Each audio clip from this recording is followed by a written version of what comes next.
Welcome to the Completely Unnecessary Podcast for Tuesday, January 28th, 2020. 196.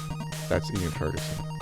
Is it On Pat 196? Country. It is 196, not counting the one-off episodes we did at conventions that weren't part of the It's fine, they official don't count. They don't count. We're here to talk about lots of fun stuff, life-changing events such as Atari Hotels in the works. Life-changing, yes. Nintendo logo almost changed. Another a good article from New York Times about graded games, and more. And a Brady rookie card limited, and other things going on here. First, we got some announcements. Something sad happened over the weekend. Kobe Bryant passed away along with his daughter Gianna and 7 other passengers in a bad helicopter crash. One thing I want to say about that is obviously life is precious. We don't know where we're going to go anytime. I know it's cliche. So just, make sure we cherish what we have. And, that's about all I have to say about that. Hold on to your loved ones a little longer. It was very sad news, but, it is what it is. We have to move on with things here. Good news, Ian. Not for resale. Not for resale has a release date of February 11th. That's the target date. Nice. For digital and physical. You got to have a physical release of a movie that talks about the death of physical media. So we have to do that. And it's going to be, I think, I'm going to redirect from either GameStoreMovie.com or NotForResaleMovie.com because I've got both of those and we got a couple other ones. And Ian's going to take a look at the movie next week. You don't know which one you're selling it from yet? Well, I mean, we registered a few different URLs to redirect. So Gotcha. One of those, they'll all redirect to either Amazon. It'll be an Amazon Video on Demand for rent or buy or purchase. We're trying to get it on Vimeo. Some people use Vimeo. We're looking into Good Old Games, which seems to be a good fit.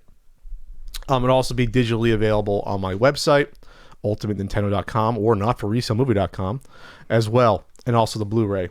But the great news about this is going to be screening at PAX East, February 28th, 8 p.m. at the Bobcat Theater. Sounds dangerous. I think it's a big theater. I don't know. I've heard the name Bobcat Theater before, so So if you're around at PAX East, you're in the Boston area, come by and take a look at this. Yeah, that nice should be fun. Should be a fun event. How long's the movie? We kept it under 90 minutes. It's like an hour 24. Nice, perfect length. Not like we made some hatchets to the rough cut. The rough cut was like an hour 50, so we cut that bad boy down.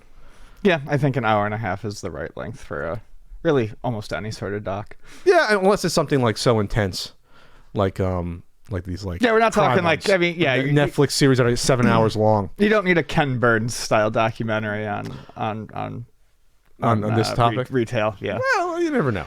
We got Kelsey on the back here. We got Joe Santulli, a couple others on here. So anyway, that's what's going on. Of course, at ultimatenintendo.com, you can get the limited T-shirt there. You gotta hit it twice to turn it off. We also have the enamel pins. We sold a decent amount of these last week, so I'm glad you guys like the design. See, Ian? Yeah, it pays for you to be annoyed by that.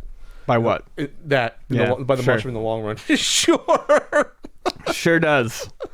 As well, and of course, certain NES Super Nintendo guidebooks are there. Royal Rumble happened last night, and I traditionally watch two nights ago. That's right, Sunday night. I traditionally watch the actual Royal Rumble match each year because it's fun. Royal Rumble match is fun. Yeah, I usually do. This is the first year in a long time I haven't. It's usually the only pay-per-view I care about. Now, most years, though, you know who's going to win. It's rarely a shock. It was a semi-shock when Shinsuke Nakamura won it 2 years ago, even though they did nothing with that. He didn't win the title at WrestleMania with that.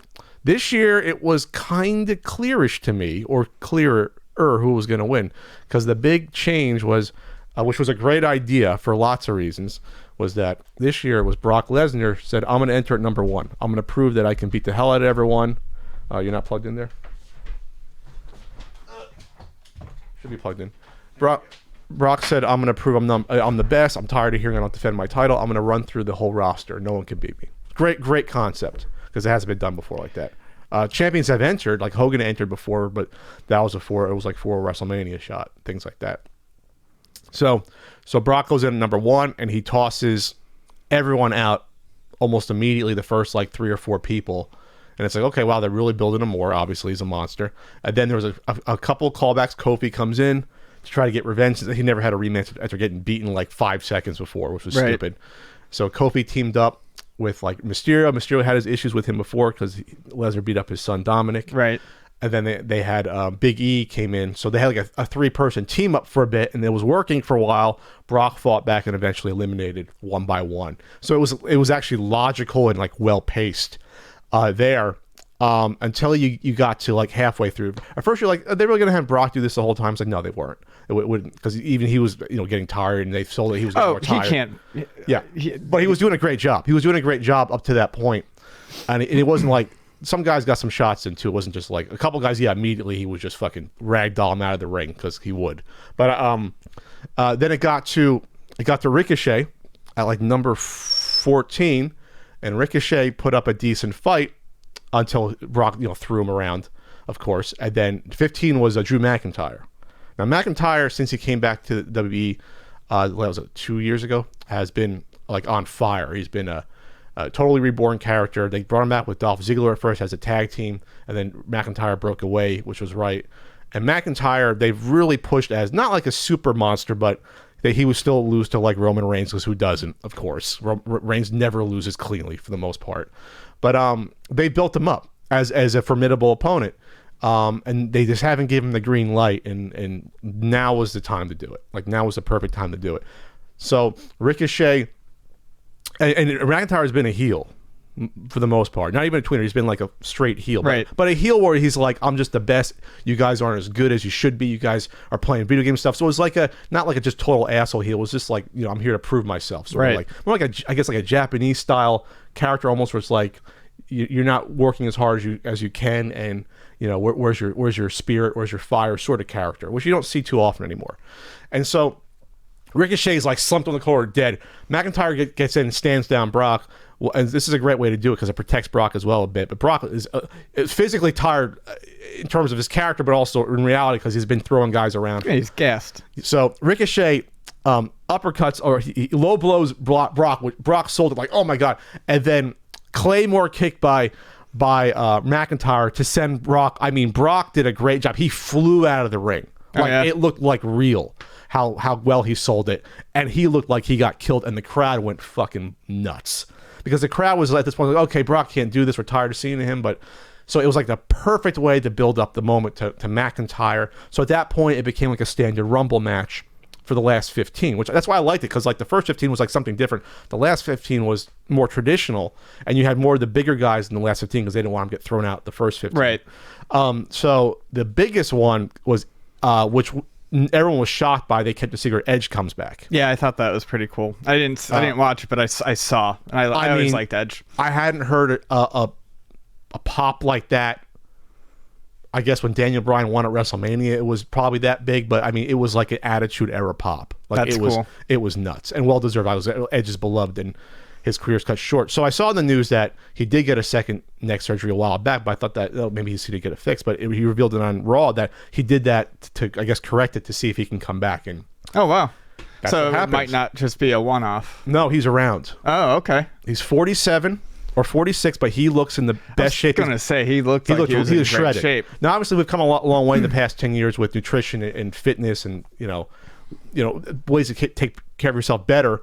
So you can do this, but obviously the neck issues and things he couldn't, because even that last run he had, he wasn't in the best shape probably because of the neck, and he probably couldn't work out as much. He looked in the best shape he's been in probably since 2005 or 4. Oh, that's good. And the crowd went nuts. The direction on these Royal Rumble matches in the fucking in the van or whatever, the trailer fucking sucks, because it's happened with AJ Styles. Remember how bad it was AJ Styles not focusing on him? Oh, yeah. Edge comes out. I understand you got to show the crowd reaction. They kept cutting ADD to the crowd so much that you barely saw Edge run out. Finally, they focus on Edge. Then they cut away on Edge getting in the ring and spearing Dolph Ziggler. You don't see it. You had to see it like on the fucking replay other angles. Stop over-directing this shit. Let it breathe. Right. We understand the crowd's into it. We can hear it. They got to focus on crowd guys going, oh, can we see the action in the ring, please? that happened with AJ Styles, where like they cut away to to Roman Reigns' reaction for like 30 seconds. Like, what are you doing? So anyway, so he came in, was great. He speared the hell out of everyone. Unfortunately, he actually injured AJ Styles on a spear because, of course, AJ Styles sells everything like he's dead. AJ Styles like did a whole spin around and landed like directly on his shoulder. Like really like jammed his shoulder. So he had to get eliminated after that, like gingerly. But there was a lot of good, cool moments. Reigns versus Edge was awesome because you didn't think you'd ever see that. They both do the spear, and then Edge got the better of him. Crowd went nuts. Orton comes back. They had an awesome, like the last 10 minutes was Rated RKO teaming up again, their old tag team. The crowd fucking loved it. That's cool. There was a good moment where like Randy Orton's like, "Hey, you're looking good. Like you're looking ripped and shredded." Like it was great. It was like it was just fun. It was a fun Rumble. And so the last four was Edge, Roman Reigns, Orton, and McIntyre were left. Great final four. Like fantastic, like the best final four in years to have in terms of like people that are over, people that know what they're doing, and people like the fans like a good combination. So it ended up where I forgot how. Orton got eliminated because they were teaming up two against the other two, and then Randy Orton just goes like that, and Edge turns around and sees him like preparing for the arcade. He's like, "Hey, what are you doing?" And Orton's like, "Okay, you got me." So then Orton then goes up, and then Edge dumps him. Great moment, fantastic. So then it was Reigns and Edge fighting on the outside of the ropes, while McIntyre was hurt in the ring, and then Edge is like wobbling, and then Reigns just hits his arm and he falls down. Logical, it makes sense. Roman Reigns gets back in the ring, Irish whip, Claymore kick, like right away. They didn't even fight for like 5 minutes. I mean, like 20 seconds. Claymore kick, dumps Reigns, crowd goes nuts. Nice. Best Rumble reaction I can remember. Probably at least the last 10 years. Yeah, I can't really think of any. And they because usually I've been disappointed with Reigns winning like whatever 2-3 years in a row. People are like, come on. Yeah. This was a great reaction. So they built him up through Brock being a monster, perfect build, and now he's like a face all of a sudden. It was a turn because he was like staring down Brock out of the ring, and now him and Brock have a thing. Brock, hurt him on Raw. So great. It's like the best Rumble I've seen in like 15 years, and most people I saw on Twitter were agreeing that was a great Rumble. Yeah, I didn't see anyone complain about it. Like. This is the first one Paul Heyman booking. Maybe that's why, but it made sense. Oh, really? Yeah. Yeah, it made sense. It was fun. It was the proper winner. Usually the winners are disappointing, obviously. Remember the one that everyone wanted Bryan to win? The one that he wasn't even in that year, Daniel Bryan. That's right. The one where he should have won. He wasn't even in the Rumble for 30. Yeah, no, they haven't been great. And then on the women's side, Charlotte won again. Charlotte's going to be, I guess, in the main event fighting Becky again, which is like boring because we've seen it like 20 times, but whatever. It'll be a good match, but it's we've seen it. We've seen it. Yeah. I think the Becky thing is still, people still like it. I think it's growing a little thin to me. She's been champ now for since last WrestleMania when she beat Ronda. That's right. And I think they got to bring in some fresh talent. They got to use Sasha more. Sasha, I think, is injured right now, or she wasn't even in the Rumble. And I think they have to use her more. I thought she was leaving. She was, and then I think they re-signed her. Then they push her to the main event, and then she got beat by Becky. That was like in the fall, and now she's sort of fallen by the wayside again. So it is what it is. But good Rumble there. I enjoy it. Ian, what games have you been playing lately? Anything? Playing some deadly games? It's a deadly game! I actually started doing Ring Fit Adventure. Which is a lot of fun. You're looking shredded, and it kicks your ass because no one likes squats. I like squats, and squats are very much the focal point early on.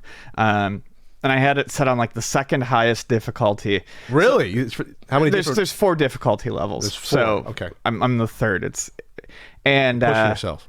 It's like you do 20 squats, like a set of squats to take away like half an enemy's life bar. So if you're playing the game for like half an hour to an hour, you're doing a lot of squats. All the way to the floor, or just like half? Yeah, you do them as well as you do them. Okay. My legs were feeling it, considerably. And it's one of those things where like, you're using the Pilates ring, and a press of it or a pull doesn't feel like much, but it adds up. It definitely adds up.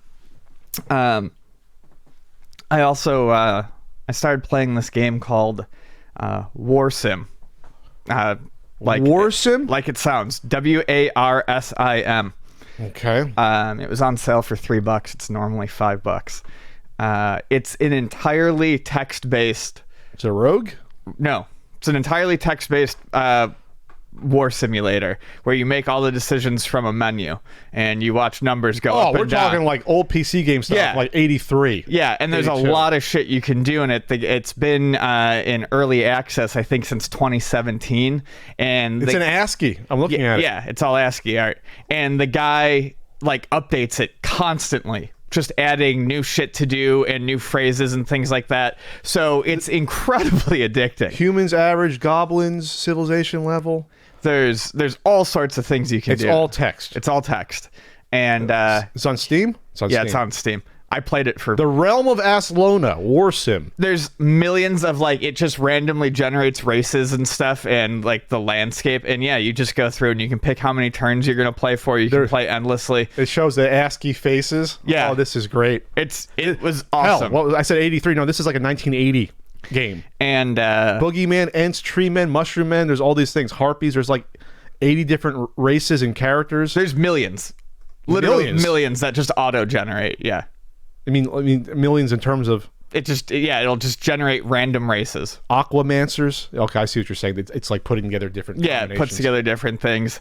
And yeah, it's a great game for like late night because I can just sit there and kind of mindlessly play and just watch numbers change.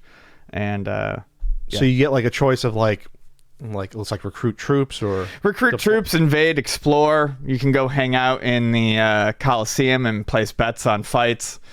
but all in text. All in text. You have to keep it all in your head or write down what's going on. Keep a pencil. It keeps track of stuff. No, I know, but like, how do you in your head be like, okay, do you have different troops in different areas, or You can check. it tells you where everyone Yeah, is? you can Is there check. a map, like an ASCII map sort of thing? No. Not really. Sort of. Looking at the face characters are so funny because it's all ASCII. Yeah, the faces are pretty funny. Grand Prince Umaga the Knight, and it's like this face with ASCII. So yeah, really good. And then a lot of games this week. The last thing I was playing, I played for a few hours last night. Visit the arena, visit the bank. Nice. My buddy and I discovered this game called Wreckfest. I don't want to say discovered because, I mean, it's apparently popular and it's been out on... I wrote about it, actually, for Patreon this week. But it's a Demolition Derby game.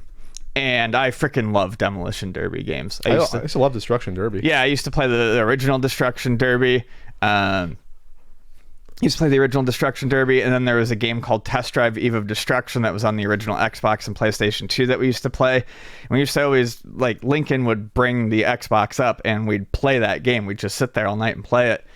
And we always said, there's got to be a market for, like, a modern one of these. Oh, sure. So I was online the other day, and I don't even remember who I was reading on Twitter, but someone mentioned something about a game called Wreckfest. And in my mind, I immediately pictured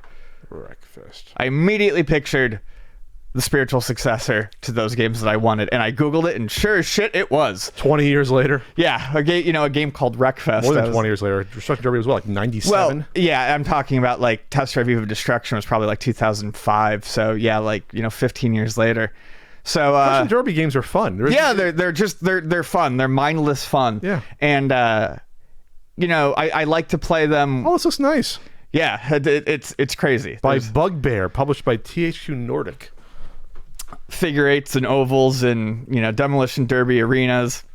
And there's even like some of the crazy stuff like a loop-to-loop course and stuff like that. I'm looking at there's like some stunt courses. Oh, this looks fantastic with the old style crappy cars. Yeah.